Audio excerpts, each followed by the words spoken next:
तो हम लोग आगे बढ़ते हैं, अब रेजोल्यूशन को अप्लाई करते हैं। रेजोल्यूशन का प्रिंसिपल हमें ध्यान है, अगर एक चीज है और उसका निगेशन है, ये दो चीज मिलते हैं तो उस केस में दोनों एक दूसरे को रिजॉल्व कर देते हैं, यानी वो खत्म हो जाएंगे। और उसके बाद जितनी भी बची हुई चीज होगी वो सब आपस में और से एक तरह से वो नया सेंटेंस बनेगा, वो नई चीज हमारे बनेगा। बस उसको हमें ध्यान रखना है, उसी प्रिंसिपल को हमें ध्यान रखना है। तो ये जो आपको दिख रहा है, ये दो पार्ट्स में मैंने डिवाइड किया हुआ है स्लाइड को। वो इस तरीके से है कि आपका जो राइट हैंड साइड वाला पार्ट है वो चीज है जो आपके नॉलेज बेस में है। तो जो आपने सेंटेंसेस जो हैं नॉलेज बेस में पता किए थे, क्लॉजल फॉर्म में आए थे, वो राइट साइड में दिए हैं। कोई जरूरी नहीं लिखा जाए, थोड़ा सा सहूलियत हो जाती है, सामने रहता है, नहीं तो मुझे कॉपी रहे तो बार बार पीछे जाना पड़ता है, स्लाइड रहे तो बार बार पीछे जाना पड़ता है। तो बस राइट साइड में this is our knowledge base which we already know. और नॉलेज बेस में हमने इन चार सेंटेंसेस को, ये पहला, ये दूसरा, ये तीसरा और ये चौथा, ये जो चार सेंटेंसेस हैं, यही चार सेंटेंसेस यहां पर लिखे हुए। और जो पांचवी चीज है जिसको मुझे डिसअप्रूव करना है, यानी कि जिसका मैंने निगेशन, जिसको प्रूव करना है उसका निगेशन लिया है, वो है नॉट इक्वल बी कॉमा सी। और मैं इस चीज से ही शुरुआत कर रहा हूं। तो यहां मैं कर क्या रहा हूं, यहां लिखा हुआ है नॉट इक्वल बी कॉमा सी, इस चीज को लिया मैंने। अब मैं अपने डेटाबेस में देख रहा हूं नॉट इक्वल बी कॉमा सी का निगेशन क्या होगा, इक्वल बी कॉमा सी। तो मैं अपने डेटाबेस में देखूंगा कि कोई या क्या ऐसा क्लॉज है जिसमें कि इस चीज का निगेशन मिल पाएगा, जिससे ये रिजॉल्व हो पाए। तो मैं यहां पर देखूं तो ये राइट साइड में ये मेरा डेटाबेस है, तो ये पा रहा हूं कि ये इक्वल बी कॉमा सी मेरा थर्ड सेंटेंस में आ रहा है, जो कि यहां पर नॉट इक्वल है और यहां इक्वल है, ये दोनों एक दूसरे के निगेशन में है। तो मैंने इस वाले थर्ड सेंटेंस को यहां पे लिया, taking the third sentence from the database. तो यहां जब लिया, ये आया not equal A B comma A C और इक्वल बी कॉमा सी। तो यहां इक्वल बी कॉमा सी है और यहां पर नॉट इक्वल बी कॉमा सी, और मैंने प्रिंसिपल ऑफ रेजोल्यूशन अगर लगाऊंगा तो उस केस में ये दोनों एक दूसरे को रिजॉल्व कर देंगे, यानी कि ये रिजॉल्व हो गया और ये रिजॉल्व हो गया। ये रिजॉल्व हो गया तो अब रहेगा नहीं, और इस केस में हमारे पास जो है, जो बच रहा है, अगर यहां भी बच रहा है, अगर कुछ और चीजें होती तो उन सबका और होता। तो अब जो बच रहा है उसी को हम लेके आगे चलेंगे। कुछ और भी बच रहा होता तो हम जैसे प्रिंसिपल में लिखा हुआ था उसका और ले लेते, वो भी हम ले लेते। तो बच रहा है not equal A B comma A C, तो मैंने not equal A B comma A C लिया। ये हमारा एक ये चीज बची हुई है जो हमने लिया हुआ है। ठीक है, यहां तक ठीक है। yes.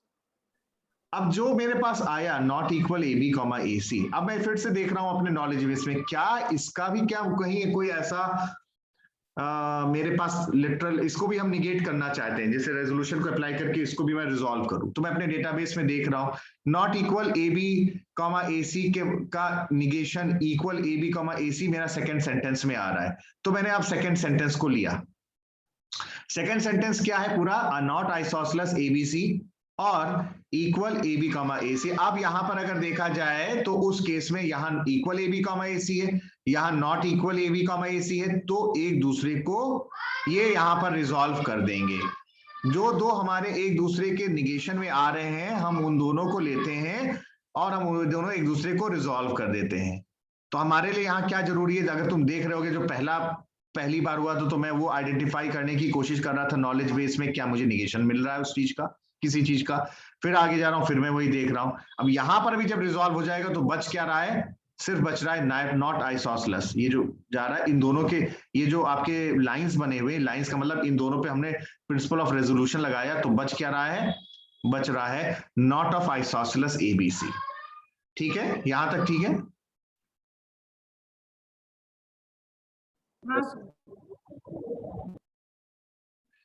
अच्छा, अभी स्लाइड में पूरा नहीं हो सकता था, इसलिए अगले स्लाइड में हम लोग गए, फिर मतलब वो इसी के नीचे ही वैसे देखते रहेंगे। तो हमारे पास ये चीज था नॉट आइसोसेलेस एबीसी जो पहले से आया हुआ है। अब मैं देख रहा हूं अपने डेटाबेस में, राइट साइड में फिर से मेरे पास डेटाबेस ही है। राइट साइड में मैं देख रहा हूं तो क्या सिचुएशन है, वो ये है कि क्या इसका निगेशन मिल सकता है। तो ये मैं पहला सेंटेंस देख रहा हूं, पहले सेंटेंस में है आइसोसेलेस एबीसी, यहां पर है नॉट ऑफ आइसोसेलेस एबीसी। तो ये दोनों एक दूसरे को निगेट कर दे रहे हैं। और अगर ये दोनों एक दूसरे को निगेट कर दे रहे हैं तो जो बच रहा है, नहीं यहां से नहीं निगेट होगा, निगेट तो यहां से होगा, गलत जगह मैंने मार्क कर दिया। तो यहां से जो है निगेट कर दिया, तो बच क्या रहा है, बच रहा है नॉट इक्विलैटरल एबीसी। तो मेरे पास ये आया नॉट इक्विलैटरल एबीसी। ठीक है, आई होप आप लोग बनाते भी चले होंगे कॉपी में, तो उससे आपको और क्लियर हो रहा होगा। अब जो बच रहा है, फिर मैं देख रहा हूं कि क्या उसका भी मुझे निगेशन मिल रहा है, और मैंने ये पाया कि नॉट इक्विलैटरल एबीसी का निगेशन इक्विलैटरल एबीसी है। तो ये मेरे पास इक्विलैटरल एबीसी है। अब इन दोनों को रिजॉल्व करूंगा तो अब कुछ नहीं बचेगा, और अंत में मेरे पास जो बचेगा वो है नल क्लॉज। तो यदि रिजॉल्व करते हुए ये प्रोसेस मैं आइटरेटिवली कर रहा हूं, लगातार कर रहा हूं, बार बार कर रहा हूं, अगर ऐसा हो जाता है कि मुझे नल क्लॉज मिल जाता है, तो जिस चीज को मैं लेकर चला था मैं उसको प्रूफ कर देता हूं। तो अगर मैं रेजोल्यूशन का प्रिंसिपल लगाऊंगा तो मेरे लिए जरूरी ये है कि सबसे पहला काम तो ये है कि मैं क्लॉजेस को आइडेंटिफाई करूं कौन कौन से हैं जो मेरे नॉलेज बेस में है।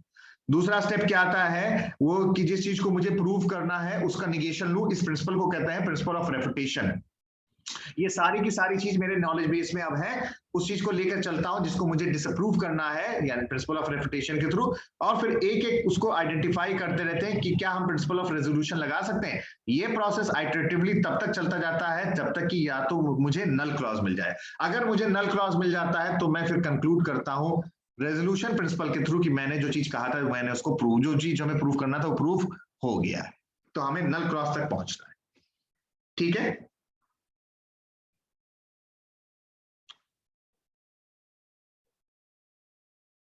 क्लियर है बेटा? Yes sir, yes sir. तो ये हमारा था प्रिंसिपल ऑफ रेजोल्यूशन। मैं चाहता हूं ये जो प्रोसीजर है, मतलब आज हम और नहीं कराएंगे, ये प्रोसीजर है, इस प्रोसीजर को भी आप कॉपी में लिख लीजिए कि प्रिंसिपल ऑफ रेजोल्यूशन का प्रोसीजर क्या है। पहला स्टेप क्या था, we convert the given propositions into clausal form, जैसे आपने देखा। दूसरा स्टेप क्या है, we convert the negation of the sentence to be proved in clausal form. तो पहले अगर उस केस में तो निगेशन वो अपने आप में अकेली चीज थी, पर अगर वो निगेशन होने के बाद ऐसी स्थिति आती वो क्लॉजल फॉर्म में ना होता, जिसको भी हमें प्रूव करना है उसको भी हम क्लॉजल फॉर्म में चेंज करते। तीसरा, combine the clauses into a set, तो वो मेरा डेटाबेस का पार्ट हो गया। We iteratively apply resolution to the set and add resolvent to the set. तो रिजॉल्वेंट क्या चीज है, जो नई चीज बन रही है, जो नई चीज बच रही है वो रिजॉल्वेंट है। तो मैं ये नहीं कह रहा था कि वो भी मेरे डेटाबेस का पार्ट हो गया, तो वो भी मेरे सेट में जुड़ गया, और जो चीज रिजॉल्व हो जा रही है वो तो चला जा रहा है। और ये तब तक कंटिन्यू हम करते जा रहे हैं जब तक कि हम नल क्लॉज ना मिल जाए। नल क्लॉज मिल जाता है तो फिर मैंने जहां जो चीज जिस चीज को मुझे प्रूव करना था वो प्रूव हो जाता है। ठीक है, so you just write down this slide please.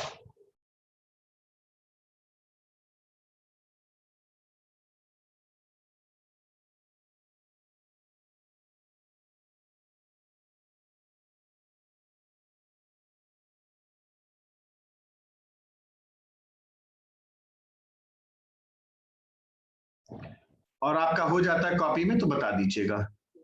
हमारा ये रेजोल्यूशन का टॉपिक आज का खत्म हो गया है, डिस्कशन का पार्ट, और किसी को कोई कंफ्यूजन हो है वो भी पूछ ले।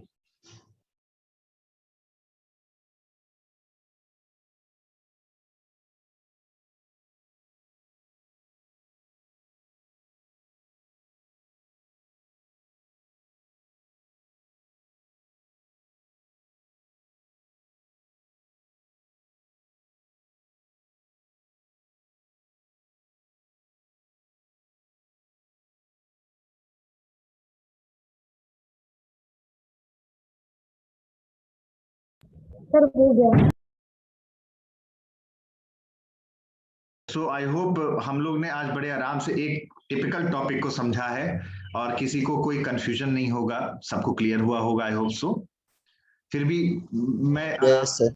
मैं कोशिश कर रहा था आराम से चलूं, क्योंकि और आप लिखते हुए चलो, क्योंकि इससे कॉन्फिडेंस आता है। तो आज का टॉपिक हमारा खत्म होता है, एंड आज के लिए इतना काफी है। आगे हम लोग टॉपिक जो अगला आएगा प्रेडिकेट के बारे में, उसको हम लोग कल पढ़ेंगे। और सेकंड क्लास मेरा नहीं होगा, I am not sure, Ratan sir एक बार कह रहे थे वो लेंगे कि नहीं लेंगे, एक बार आप मैसेज जरूर देख लेना, उन्होंने डाला होगा ग्रुप में, अगर उनको लेना होगा तो। अगर उनको लेना है तो। मैं आज और कोई क्लास नहीं लूंगा, मैंने अपना क्लास को प्रीपोन कर दिया बिकॉज मैं खुद निकलने वाला हूँ। ठीक है बेटा। And finally sir. One more thing कि जो आपको टाइम बताया है, आप लोग सब लोग प्लीज उस टाइम के अकॉर्डिंगली आप पहुंचिएगा जरूर इन द मीटिंग। ठीक है। दैट्स सर 3:15 तक सॉफ्ट स्किल की क्लास चलेगी अगर हुई तो। अगर सॉफ्ट स्किल की क्लास चलती है तो आप ये बात बता दीजिएगा मैम को, वैसे चलनी चाहिए। ठीक है।